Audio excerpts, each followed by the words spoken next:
What I wanted to speak to today is another aspect or the opposite of the pornographic, because it's really hard. I know it is for me, and I'm sure it is for you. Andrea Dworkin yesterday spoke about the necessity of our knowing our enemy. Well, in order to know our enemy, we have to expose ourselves to some really energy-sapping things. And to do that, we need all the strength we can get. We need each one of us to deal from a place where we are most powerful. And what I wanted to talk about today was the erotic as a source of that power, and how urgent it is that we recognize that within ourselves and that we not confuse the pornographic with the erotic. The name of this is uses of the erotic as power. Now, there are many kinds of power, both the ones we use and the ones we do not yet use, acknowledged and otherwise. The erotic is a resource within each one of us that lies in a very deeply female and spiritual plane. It is firmly rooted in the power of all our unexpressed and unrecognized feelings. In order to perpetrate itself, every oppression in our history must corrupt or distort those various sources of power within the culture of the oppressed, as for instance within our culture as women, that can provide energy for change. Now, for women, this has meant the suppression of the erotic as a considered source of our power and information within our lives.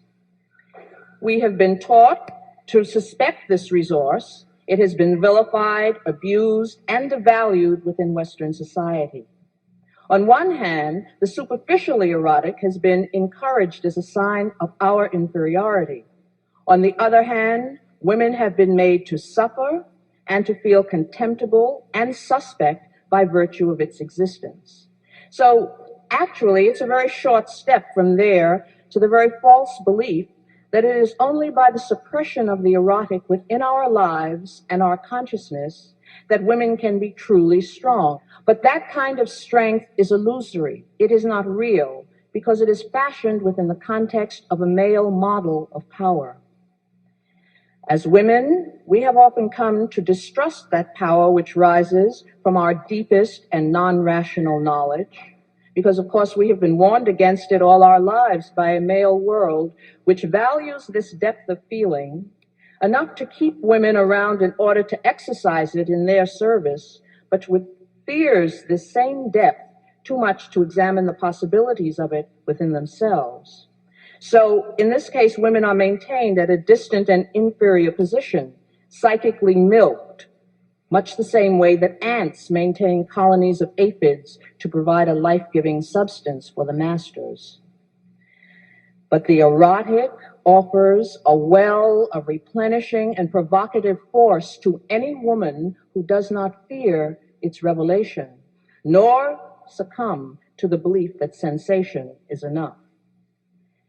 The erotic has been misnamed and used against us. It has been made into the confused, the trivial, the psychotic, the pornographic, the plasticized sensation.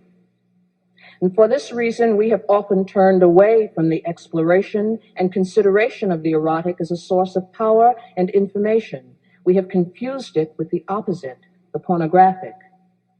But pornography is a direct denial of the power of the erotic, for it represents the suppression of all true feeling. Pornography emphasizes sensation without feeling. And the erotic is a measure between the beginnings of our sense of self and the chaos and power of our deepest feelings. It is an internal sense of satisfaction to which, once we have experienced it, we know we can aspire. Once having experienced the fullness of this depth of feeling and recognized its power, in honor and self-respect, we can require no less of ourselves.